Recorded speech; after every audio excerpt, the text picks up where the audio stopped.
Chris. Today I'm going to be reading you a book. It's going to be this book that I read during the Facebook live readings that the teachers are doing.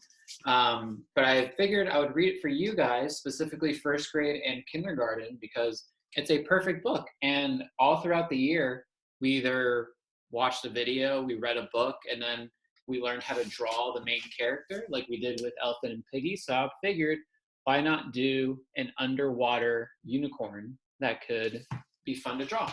So let's go ahead and get started with the reading. All right, so this book is called Not Quite Narwhal. Not Quite Narwhal.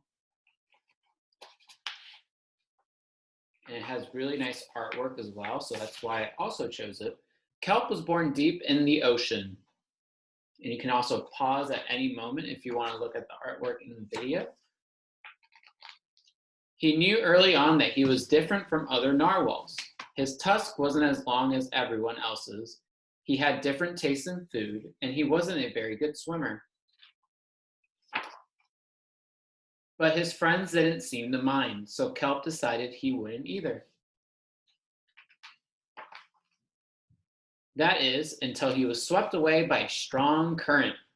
I wish I were a better swimmer. Kelp found himself at the surface, closer to land than he had ever seen before. High up on a cliff, he spotted a mysterious, sparkling creature.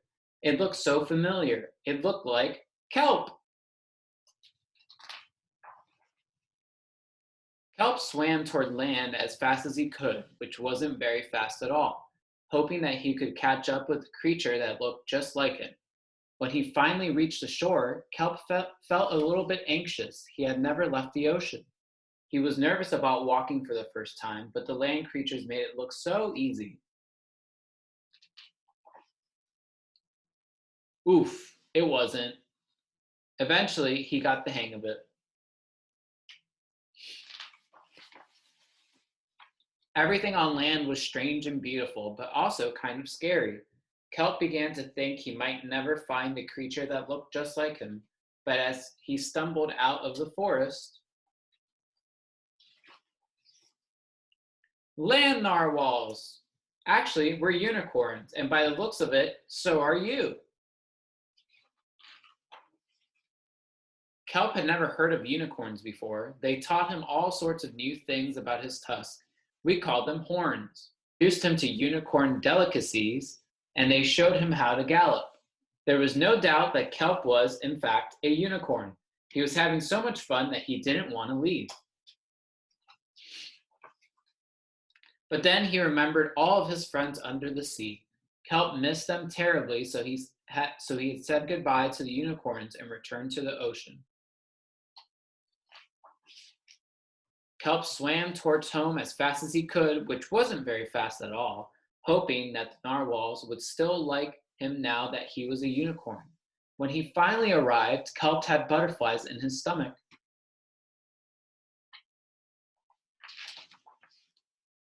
Kelp took a deep breath and told his friends the news. It turns out, I'm not a narwhal. Of course you aren't. I'm a unicorn. We all knew that. They took it quite well.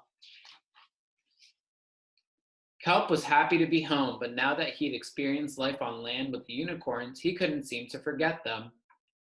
Did he want to be a land narwhal with the unicorns or a sea unicorn with narwhals? Kelp couldn't decide, but then he realized that maybe, just maybe, he didn't have to choose. So that is the book, and I want to ask you guys a question, okay? So you guys can either comment on your class dojo or in the YouTube comments, but this page mentions that Kelp swam towards home as fast as he could, which wasn't very fast at all. How do we know that this is taking a long time for him to get to where he needs to go? So write the answer in the comment section, and I'll let you know who had the right answer.